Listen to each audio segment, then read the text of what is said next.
Hello guys, how are you? I'm Hardeep Singh. Welcome back to your own YouTube channel. IELTS updates and recent exams. For more updates related to recent IELTS exam writing test topics, listening, reading, practice test, and speaking, you can guesswork.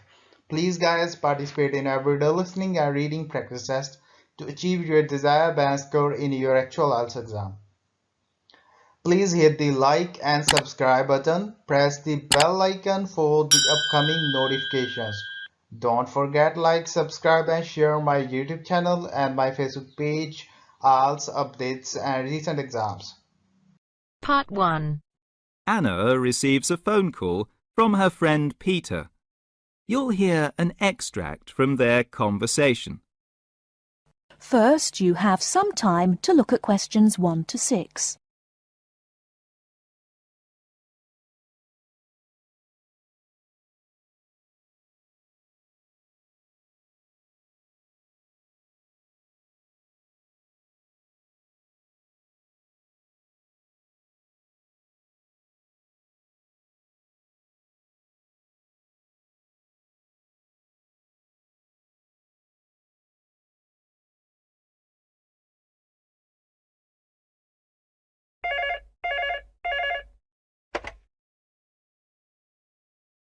Hello.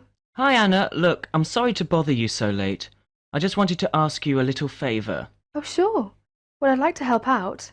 Anything you want. Look, I'm going to London for a week. Oh, how wonderful. Oh, I wish I could get away on holiday. Look, I got a problem though. I got some cats and, I need a home for them. Oh, well, the only thing is, how many of them are there? Well, there's only 2. Oh, well, that's okay then. I think I still have a box, but it's pretty worn out and a bit dirty. Not too nice, you know. Well, I think that'll be all right. I'm sure it'll be fine as long as you clean it up. I mean, you will have to clean it up because, well, I didn't want to mention this earlier because perhaps, but one of them is pregnant, you see. One of the cats is pregnant and she's going to be delivering, pretty soon. Oh, no. I'm a little nervous about it now. I don't know if I can cope with that. Of course you can. Look, I mean, they're okay. She looks after her babies. She had 6 the last time. You'll love them. 6? Wow. That's just a little too many. I don't think I could cope with that, And how do I tell when they're due, when they're going to be delivered? Very simple. You see, the mother starts spending more time in her box and starts meowing a lot. You will know that she's ready to have the babies. Well, what kind of food do I have to give them? Very simple. They don't need anything, and the mother nurses them for about 5 to 6 weeks. You just give the mother cat food and milk. Well, does it have to be hot? No, just fresh milk. Anyway, why do you keep them? Don't they cause you an awful lot of work and trouble? Oh no, they're so sweet. They're so beautiful. You're going to just love them when you see them. They're so nice. Look, the mother also needs some fresh milk every day. Well, how often do I have to give her milk? Just 2 or 3 times a day. Well, here's an idea. Why don't you bring what they need? Then I won't have to worry about it. Okay, I could do that. Before you hear the rest of the conversation, you have some time to look at questions 7 to 10.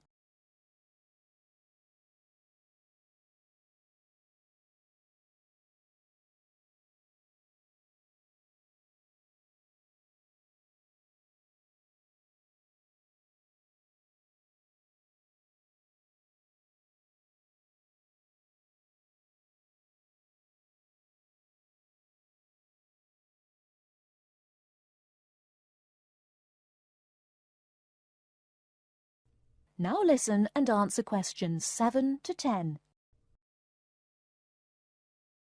Listen carefully to the following talk and choose the correct answer for each question.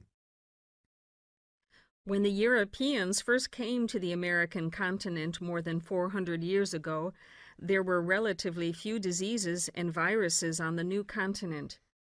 During that time, however, plagues and diseases that killed thousands were floating around Europe.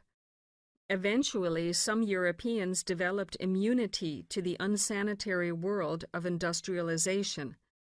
When they came to the American continent, however, Many of the Native Americans had never been exposed to these viruses and hence did not develop immunity to them.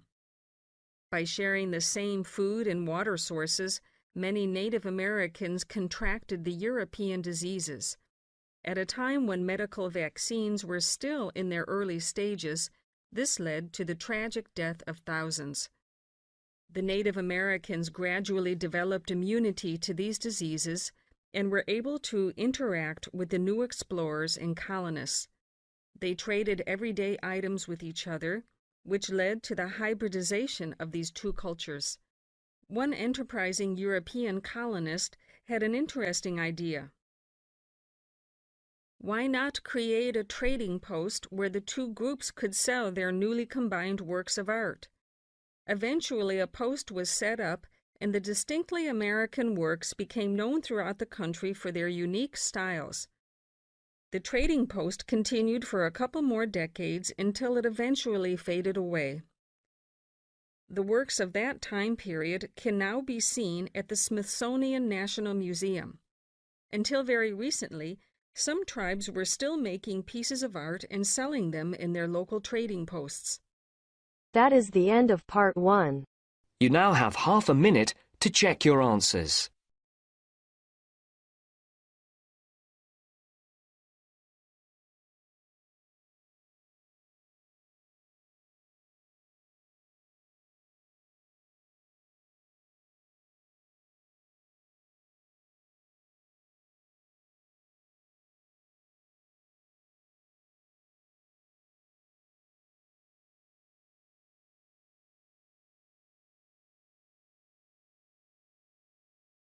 Now turns to part 2. You are going to hear a talk given by Madeline. She is going to introduce the recreational facilities on campus and in town. First, you have some time to look at questions 11 to 16.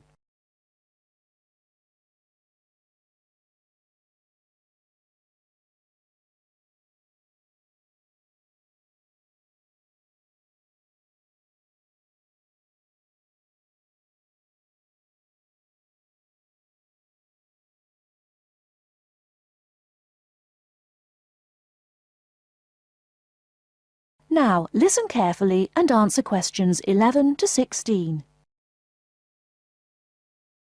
Well, good morning, everybody. My name's Madeline Stewart, and I'm here to tell you about the recreational facilities available on campus, and also to tell you something about what the town has to offer. You may already know that your Students' Union membership also includes membership of the Sports Union, which provides a range of sporting and recreational facilities on campus, much the same as those in most British universities. The Sports Union has football, tennis, and cricket teams in local competitions. And really, most sports are catered for in some way on campus, even if they're just social matches. In the building itself, there are fitness classes and a full gym, including weights. The Sports Union can also provide cheap tickets to some major sporting events. And to keep you up to date with everything available, there's a weekly newsletter distributed around the campus. You should check this to find out the names and phone numbers of the contact people for each sport or activity you're interested in. Yes, did you have a question? Yes, apart from what you've just said, does the Sports Union offer individual help in any of its activities, for example, in getting fit and healthy? Yes, we do. The Sports Union has a fitness assessment clinic every Friday, staffed by the resident sports trainer, who can provide advice on the best program for you and refer you to various charts. I'm sure you all realize that for any medical assessment or health problem, you should go to the University Medical Service. The sports trainer can also advise you on a suitable training program using the weights. And now on to Ashbury. Before you hear the rest of the talk, you have some time to look at questions 17 to 20.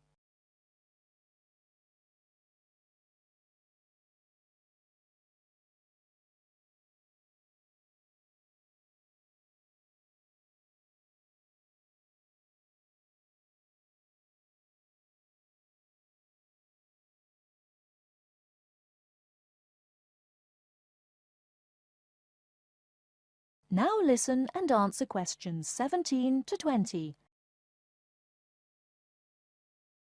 And now on to Ashbury. For a town of its size, Ashbury has some unusually good leisure and sporting facilities, most of which are near the center of town and easily reached by bus from this campus. There's a new, well, almost new, Olympic-sized swimming pool. That's not quite in the central town area, but it's only a 5-minute walk from the bus stop. Above the pool, there's a high-tech fitness center that any of you more serious fitness lovers would need to check out. Then, in the center of town, there's a sporting complex called the Anderson Center, which contains squash courts and facilities for a number of other indoor sports, such as basketball. And just around the corner from the Anderson Center, in the main street there, is an indoor bowling alley. All of these facilities are listed in the weekly newsletter, so I encourage you all to look through it and... The end of part 2. You now have half a minute to check your answers.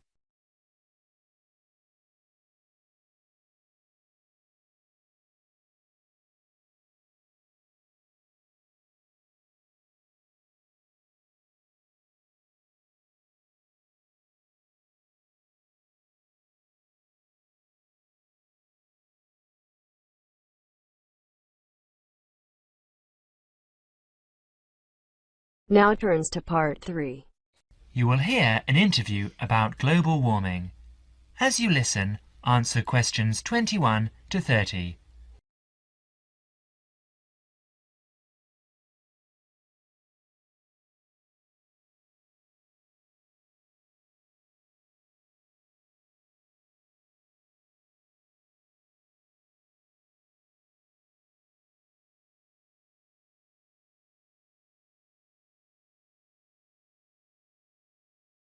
Now listen carefully and answer questions 21 to 25. Dr. Parkinson, global warming was the threat of the 1980s, but it seems to have fizzled out of people's minds. Why do you think that is? Yes, in a way you're right. I think scientists have become occupied with the task of trying to find out whether it really is happening and, if so, whether it's caused by human activities. A greenhouse effect is, after all, a natural phenomenon. Yes, as we know, naturally occurring gases float above us, acting as insulators that prevent heat being radiated into space. And the fear is that the insulation might get thicker. Yes, and because of this, the Earth might get warmer. The latest prediction we've heard is that the temperature will increase by about 1/3 of a degree every 10 years. What are your feelings? Well, this prediction is difficult to make. You see, the global climate is the result of a web of influences. Who is to say that a simple action, such as adding carbon dioxide to the atmosphere, will not have several effects which might even cancel each other out? And I understand that the prediction is hard to verify whatever. Precisely. Why is that? Because the Earth's temperature surges and subsides naturally. In fact, the best way of detecting global temperature change is to measure the temperature of the oceans as accurately as possible. And this avoids the sort of seasonal fluctuations of the temperature of land mass. Yes, in fact, an understanding of the oceans is crucial to understanding how the global climate works. The ocean transports heat around the globe. It's like a great reservoir of heat. A tiny change in sea surface temperature denotes a huge change in the amount of heat it is storing. Before Parkinson goes on to explain, you will have another chance to look at questions 26 to 30.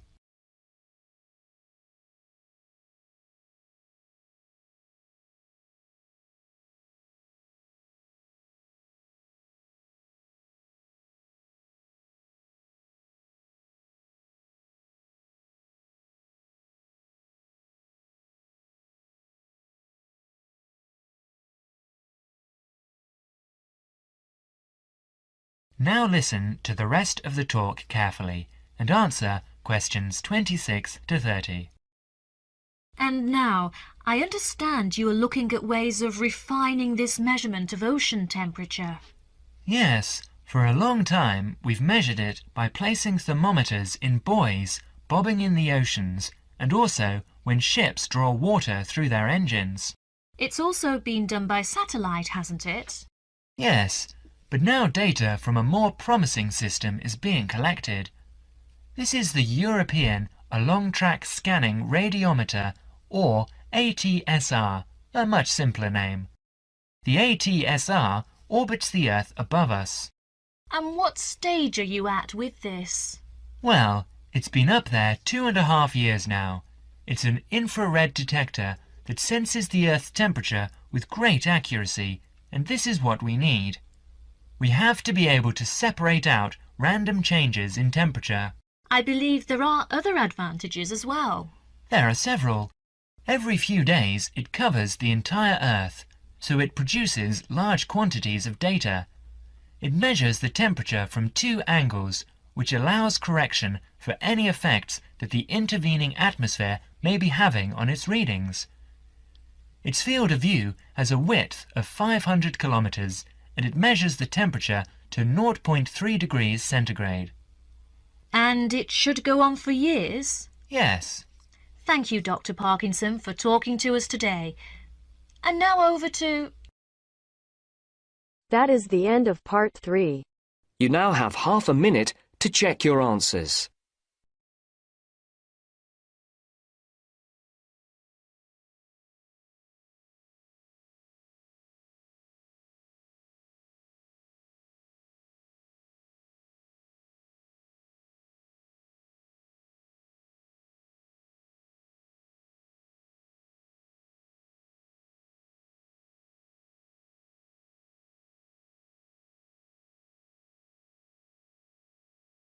Now turns to part 4. You will hear an extract from a talk about preventative medicine, especially how students can look after their own health. As you listen, answer questions 31 to 40.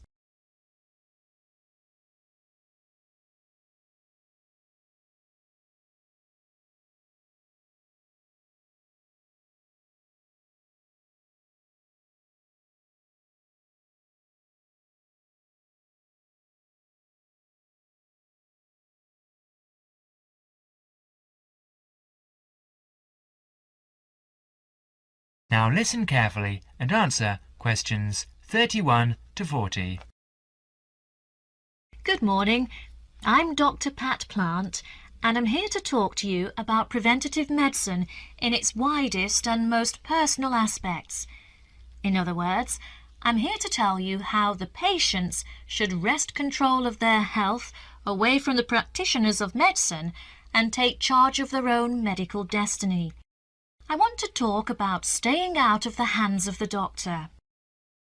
When a patient takes responsibility for her or his own health, and let's decide the patient is male for now, men are in fact more at risk than women anyway.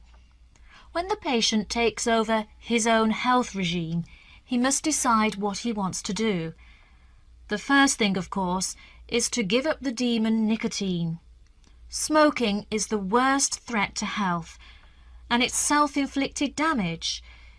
I have colleagues who are reluctant to treat smokers. If you want to stay well, stay off tobacco and smoking in all its manifestations. Our department has recently completed a survey of men's health. We looked at men in different age groups and occupations, and we came up with a disturbing insight. Young men, particularly working-class men, are at considerable risk of premature death because of their lifestyle. As a group, they have high risk factors. They drink too much alcohol, they smoke more heavily than any other group, their diet is frequently heavy in saturated fats, and they don't get enough exercise. We did a smaller survey in which we looked at environmental factors which affect health. I had privately expected to find air or water pollution to be the biggest hazards, and they must not be ignored. However, the effects of the sun emerged as a threat which people simply do not take sufficiently seriously. Please remember that too much sunlight can cause permanent damage. Given this information and the self-destructive things which people, particularly young men, are doing to themselves, one could be excused for feeling very depressed. However, I believe that a well-funded education campaign will help us improve public health standards and will be particularly valuable for young men. I'm an optimist. I see things improving, but only if things that you as students can do to improve your fitness. So now, I'd like to issue a qualification to everything I say. People will still get sick, and they will still need doctors.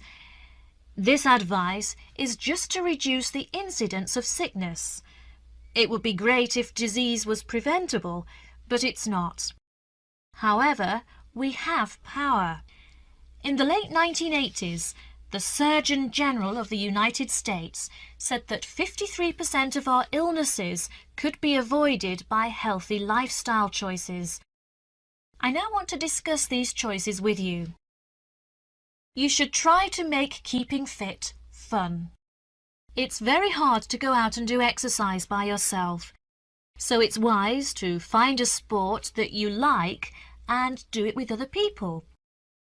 If you swim, you can consider scuba diving or snorkeling. If you jog, try to find a friend to go with. If you walk, choose pretty places to walk or have a reason for walking. Your exercise regime should be a pleasure, not a penance.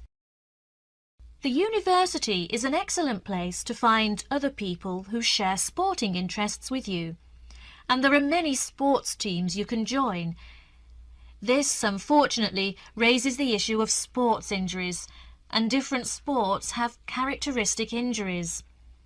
As well as accidental injuries, we find repetitive strain injuries occurring in sports where the same motion is frequently performed, like rowing and squash.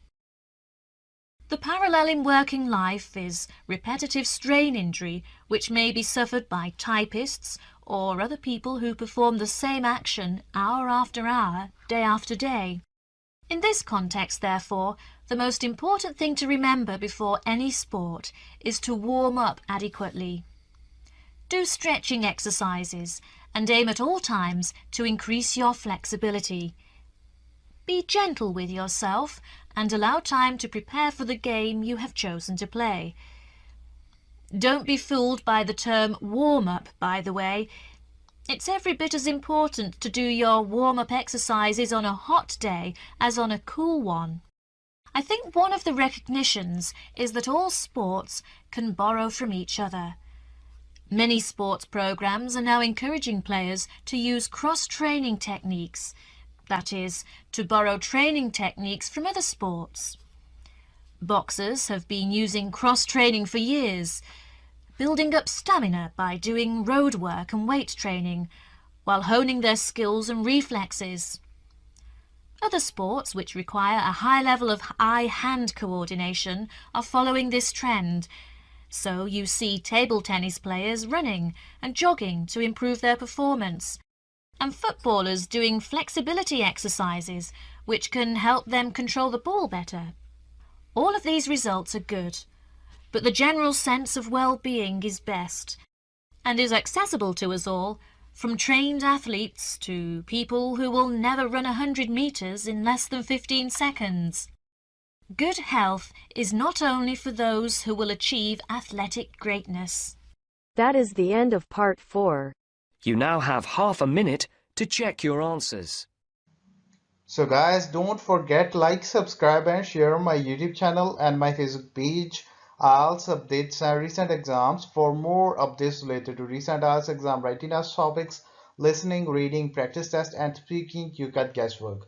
Please guys, participate in everyday new IELTS listening and reading practice tests to achieve your desired band score in your actual IELTS exam. For more IELTS material, visit my official website www.ieltsupdatesandrecentexams.com. The link is given below in the description. If you need PDF files of latest IELTS material, then please join my Telegram channel. So guys, please write your score below the comment section. Again, thanks for listening. God bless you all guys. Stay tuned, stay safe.